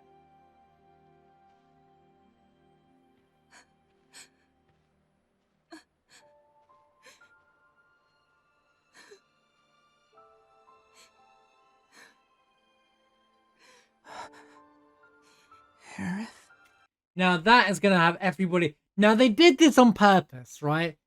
Everything is like, okay, we can kind of see what's with the direction is. Then they do that, and everyone's gonna be like, there's gonna be like 15 million videos on this one moment here. She's really there because she touches red. So it could have been like, you know how, I don't know if it's in this game or in the movie, or like a gust of wind could be like her creating a power that makes her feel it. So it might have felt like her presence was there. Also, his species has a higher. You got to remember his species has a understanding of the planet and how they had to deal with the Gi, and they had to like. So they can feel the planet more than a normal person can, right? So her touching red, kind of like she did that intentionally to kind of go like leave, so I can kind of thing. But like they'll probably go back on that, but there's definitely like a bit of something there for sure. But I think they did it just to kind of personify that she's watching over them. See, my interpretation of the whole this is the same as the OG, where Aerith is livestream Aerith or Omni Aerith, whatever you want to call her. Red can't. If Red walked into her now, he wouldn't be able to feel her. She chose to let that happen. You know?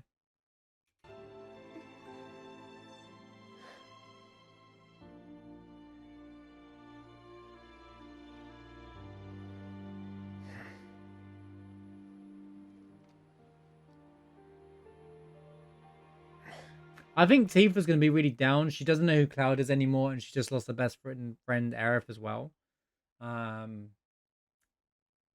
Another person that she's lost. Tifa's lost another person that's super important to her. Everyone's sad about it, but it hits Tifa more than anyone else. And I think she's even more frustrated that Cloud doesn't seem to care. But that's because she doesn't understand why. The hell?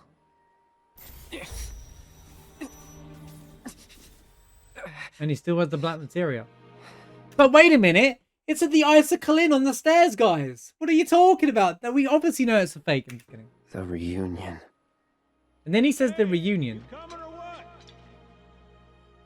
Yeah. One sec. So, who is this guy? And then you do this Kingdom Hearts into the sword thing. I'm not going to talk about that. No point. It is what it is.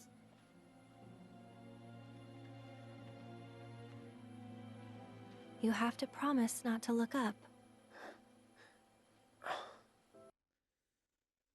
So, the rift in this world, Cloud can see it, or he thinks he can see it. Now, I'm going to say it right now. I think that all these other iterations where the rift was are for people that weren't supposed to be there. So maybe Cloud's not supposed to be here right now. Or, this is a different Cloud. Because in the other worlds, I don't think they talk about it as a rift. We'll know on hard mode when I play through the game again on those things with Zach. But I think they all think the world's ending because meteors in the sky. But those from not that world see that.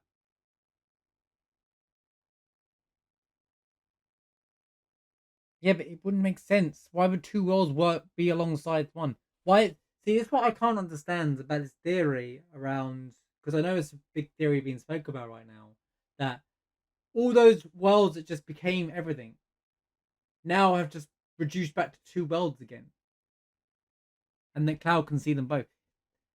Because they wouldn't be the same. The same things wouldn't be happening simultaneously. Unless they haven't done a fork in the road yet. Like, it wouldn't happen like that. And why do I think that?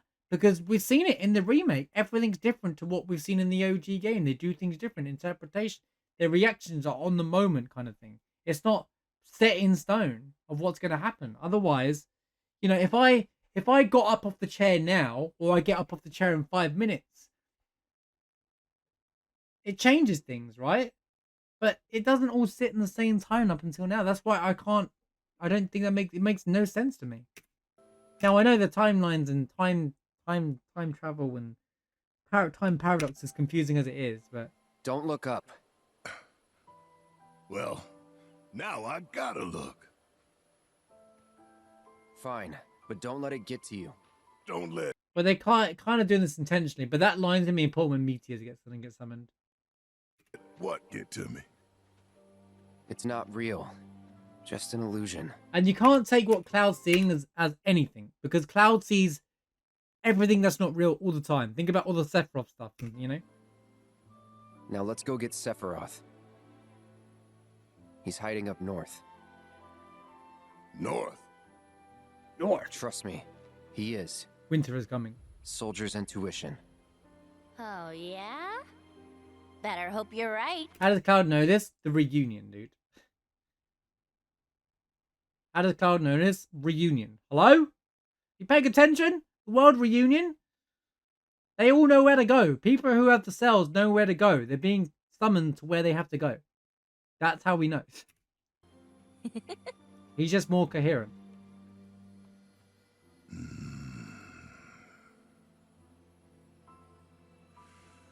All right, fine. It's joking aside, because I was just making a bit of banter with you there. That is a plausible. It's completely like I'd say it's because of the reunion is how he knows. No one's told him, We trust you. but he says told his intuition as a way of convincing them. Because right now he says reunion. A minute ago, like I can go back to the scene. He says reunion, right? When he gets up here, The reunion. that's how he knows where he's at north. Now let's go. No, Intuition. we trust you on this. No heavy loads. We're close to capacity as it is. I love that joke, by the way. Don't worry about me. I can handle it. You know you can't, Cloud. Yeah. Well, Denova and Sephiroth messing with it big time. For sure. But they don't know that, nor do they understand that yet. And more importantly, although I wouldn't trust him with the bard power after everything that happened in the temple, to be honest, but I'd be like, we need to watch him. Guys, we need to watch him. Take care. Let's go inside it. You gonna be okay getting back? And if I said I wasn't? Everyone in the Don't planes worry. right now going, guys, he's talking to himself again. It's like a second home. I guess. Yeah, only Cloud can see her. But what if something happens? Then I'll send up smoke. Thanks. I I'll think keep an this eye scene out. is done in a way to send off Aerith as well. In a... with the Aerith fans kind of thing. This does feel like if you're an Aerith fan, you can enjoy this ending. And I'll put everything I've got into my prayers. I'll stop the meteor. you see, she says, I'll stop the meteor here before it's been summoned. You know? Meteor hasn't been summoned yet. There's no indicator at any point. So we learn about the meteor being summoned in the Temple of the Ancients, and that's what Sephiroth wants to do. This is the first time meteor's been mentioned, right? I'm pretty sure. There's no setup to meteor up until this point. We all know it obviously as part of the 7 franchise. It's the flipping logo. But she's not from the future. See, again, she's not from the future. She's just, this is this world's Aerith. Yeah, she might know certain things set up, but There's nothing to suggest that she knows what's that meteor thing. But Cloud just accepts the meteor thing, which either this personifies that the other worlds where the rift was actually the meteor, and they all knew the world was going to end because the meteor was coming, and they saw the meteor and not a time rift. But they just keep showing a time rift because they're saving that moment. And I'll leave the rest to you. I'll stop meteor, which means she's going to keep summoning holy. She's like almost like holy, or the live stream. Good luck. Aerith, I will stop Sephiroth. Trust me.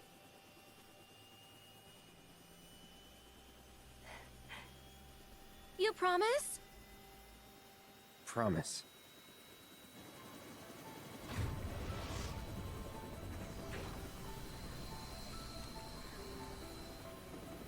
So when I said when I first finished this game, I liked the ending. I liked this part a lot.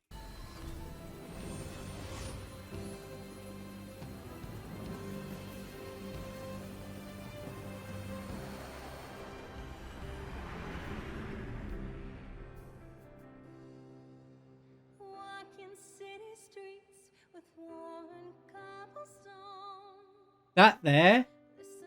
Oh, sorry. That part there. It's not. This isn't my footage. So this part here looks like, you know when you finish a disc in the OG game. You know in the old console version, you finish a disc and it gives you one of those wallpapers. It reminded me of that. I was like, oh wow, it's like when Aerith looks at the high wind and the wallpaper stuff back then. So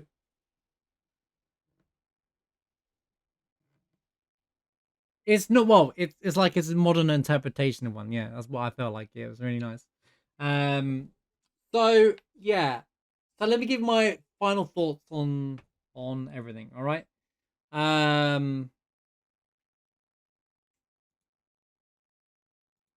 need to get rid of this nonsense.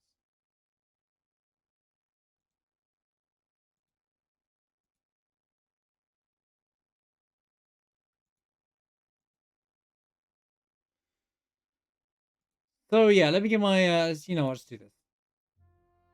So my final thoughts on the whole thing. Oh. The ending I loved. I want to make it very clear. I love this whole game. This game has been amazing. It's been such an experience to play for the entire. I can't wait to get on the post game either. But I've loved every second of this game all the way through, right? And despite how crazy the ending has been, the ending, something about it just hasn't sat right with me. I'm not the biggest fan of the ending. Now, middles are always hard to end, but I think of my favorite movies of trilogies, Two Towers was the better of the three movies to me. Empire Strikes Back is the better of the original Star Wars trilogy. I feel like even though this game as a whole is fantastic, they all end really well. This one doesn't really end very well, in my opinion. I didn't like this ending as much. I feel like the Aerith death was kind of, they removed the impact of Aerith dying. Or, so like I said already, they should have just, so this is the TLDR for those who want to listen to us talk for the last hour and a half. I absolutely feel that they should have left the scene play as it normally does. And then after all the fighting, Aerith joins Cloud and they fight together at the end. And then he picks her up and then he's like, wake up, Aerith. And then she wakes up and then you can still do this. You can still do the same thing. The whole him blocking the attack thing just kind of distilled the impact. It didn't affect me. If people, I'm sure some people did feel the impact, and that's completely fine. But for me, I didn't feel it impacted me in any way. I felt the scenes, the temples, where everyone had to deal with their trauma in the temple was way more emotional. And dying scene was way more emotional than that. I think it's because you're sitting there going, what's going on? Rather than going, oh my god, she's gone. It's okay to disagree. Fair enough. Please share me your thoughts. This is the whole point. This is an open discussion, not just me giving my interpretation. But I feel like they kind of like lost it a bit there. However, they go into the fights really good. Like you start the Genova fight with Aerith's theme playing, and they do a great job in the Genova fight. Actually, if you go back to the fight itself, like as Genova breaks into its different sections, you know, when you fight in pairs, it reminds me of, you know, when you're going down the Northern Crater to fight Genova Synthesis in the OG game, and you can see the live stream in the background. It literally feels like that. It looks exactly like as you're jumping down those platforms to get to the middle. Like it's kind of they've taken it from there. Then you got to fight Bizarro, although you missed the birth of the god. They could have. Come on, man. I know they'll probably put it in part 3, but come on, that was a good opportunity to use it. But in terms of like the end, the scene there, I feel like that part lost its impact, but everything else, and they did overcomplicate it with the time. They didn't need so many different timelines. They could have done the same thing without 40 million different time loops. But it doesn't. We don't know what phase they're in. So my thought of going into today, and I thought of this out of stream was, so I couldn't think of it on the moment, is that they all actually, everyone who's done those real worlds, don't see a rift, they see the meteor, and it's already been summoned, and that's why those worlds are ending. And this time, it hasn't been summoned yet. So, but Cloud can see the rift, which means that this is another bad juju ending, and like it's almost like a setup that, you know, he's gonna set things to fail. And then they say no promise will be left or something in a minute, right? This doesn't have it for some silly reason. Just hits me with a, hey, have you checked out my other videos?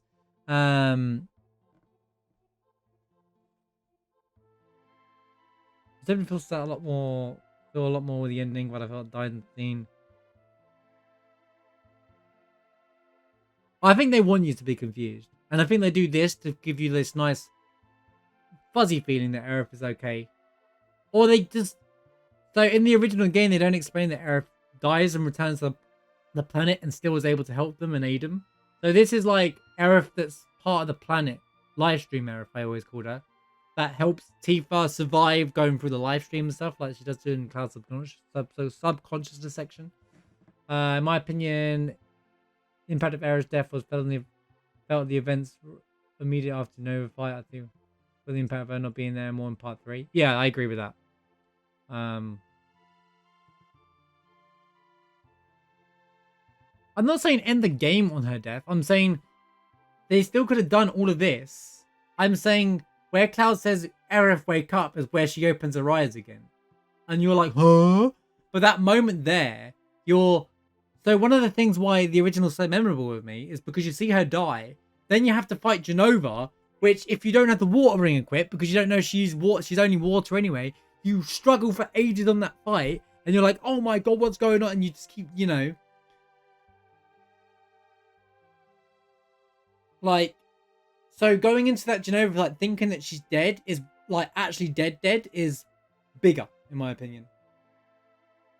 Now, I know during the actual thing, I was like, oh my god, we saved her. And then suddenly she did die. And you're like, but you don't know how to feel. Whereas if she dies, you know how to feel. If she doesn't die, you know how to feel. Excuse me. But it just personified with the limit breaks. Everyone's sad about her dying. But then Cloud's like, I've got this. So he's not angry. But, yeah. I think the goal is to confuse it. But anyway, like I was saying, there was parts of the ending that I have actual more issues with. I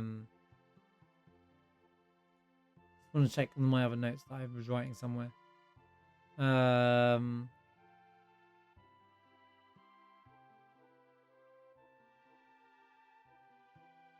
Marlene's power, they haven't really answered all that, what all that is about. But yeah, I feel like they just kind of lost the impact of Aerith dying. That's the thing. That's one of the biggest things, because obviously it's been built up to. So a lot of people feel like people will say they botched the ending. People will say that they didn't do the ending the way it should have been done. And that is a completely valid thing to say. If I'm being honest with you. Oh yeah, Aerith says goodbye at the end and says no promises await at Journey's End, right? So if no promises await at Journey's End, which means that do they lose? Do they actually win? Do they actually lose? They say Journey's End, which means it's coming to an end. I think the beginning of the part 3 is going to be one of the most important parts of the game. I'm very excited to see how they start the game. Because now we don't know how they're going to start part 3. Because we don't even know where they are right now. Like, they're flying off somewhere. We don't know where they're going to start the game. With, like, the original, you could tell that they're going to go straight into flashback. Now we don't know how part 3 is even going to begin, let alone get into it, you know? So it's going to be super exciting.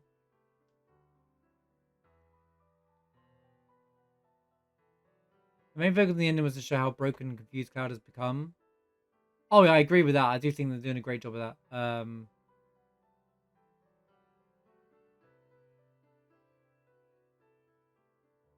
I think her death would be more brought to life. Like, Cloud will remember. So, here's how I think. So, I think he did rest her in the water, that he just doesn't remember it. It's like, his memory's so jumpy right now because he's so focused on the reunion that he does say goodbye to her, but he doesn't remember it.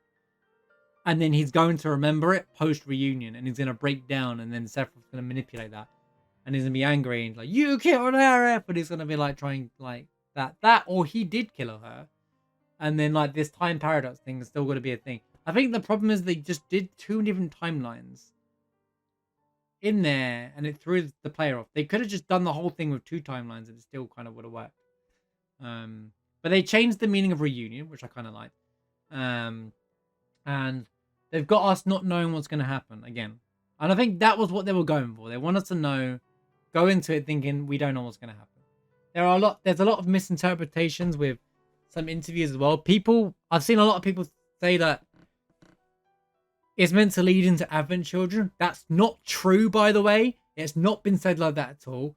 One of the devs, I think it was Hamaguchi or Nomura, was asked, will Advent Children be referenced within Rebirth? And they said yes, it will be referenced. But then other articles miswrote that and wrote that as it's going to lead into Advent Children, which confused a lot of people, or people interpret it wrong. But it has been referenced.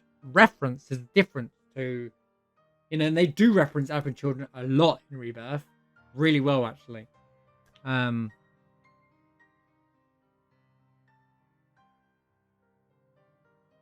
But they left us unsure what's going to happen. And I love that. I love that we still don't know what's going to happen, dude. It's crazy. We don't know what's going to happen. How they do it. They're taking certain things like how Cloud's going to find out about the events of Nibelheim is going to be massively different. I can't wait to see how they deal with that. Because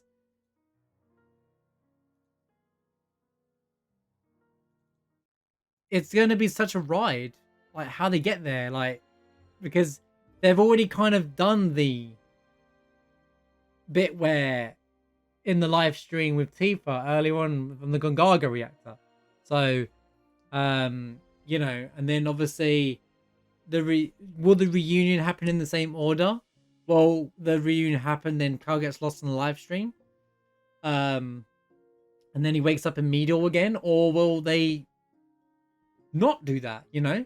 And go with a different route, and then the game could end at the reunion, which would actually make a lot more sense, just like it did here. The whole game has been an amazing experience, and some of the storytelling and filling in the plot holes in the original game has been some of the best. So my final thoughts on the game is 9.5 out of 10. No game's perfect. There are some glossing issues in the combat. I'm not going to talk about that. I'm going to do a separate piece for the combat. I'm going to do a separate piece for, you know, and stuff like that. But obviously the targeting thing needs to be worked on. Like, there's still issues in the remake that's still in Rebirth with certain the camera. I want to spin the camera whilst it's locked on. Like, nobody wants it to switch to the way it does. But yeah, I feel like I've been quite critical of the ending, but I want to make it very clear that the game, I love every second of this game, and I can't wait to jump into post-game stuff now. The soundtrack is top tier. I cannot believe, is it 400 tracks or something like that? But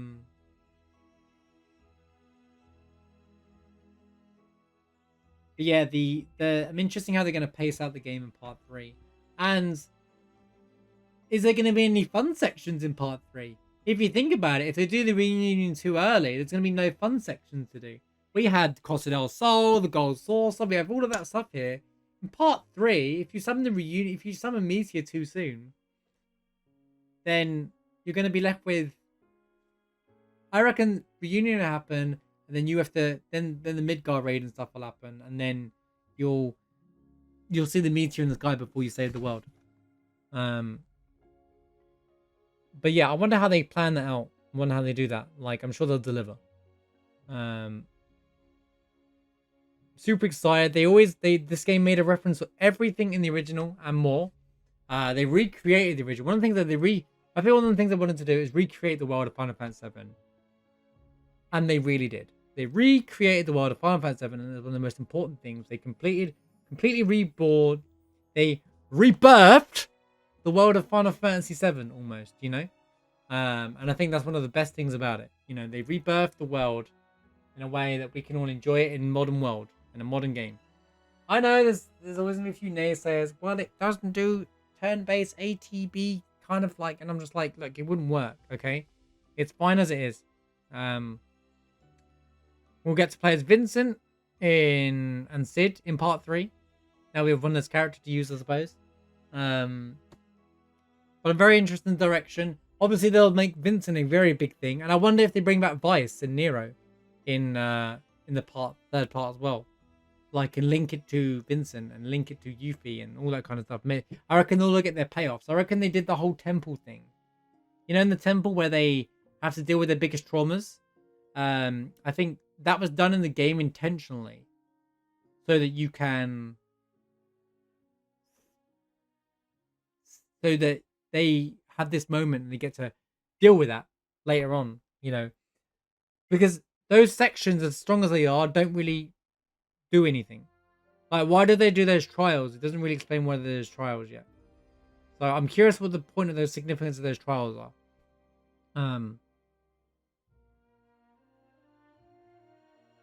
But yeah, I'm very excited. I loved the whole ride, and I can't wait for part 3. But the ending, I kind of feel like they took the most important scene and it didn't have the impact I was expecting it to on me. But I'm also it could be because I'm immune to the scene, like the actual original scene. So there is that. But I did feel things during the scene. I just felt more confused. And I think causing confusion right then and there is not what you should do.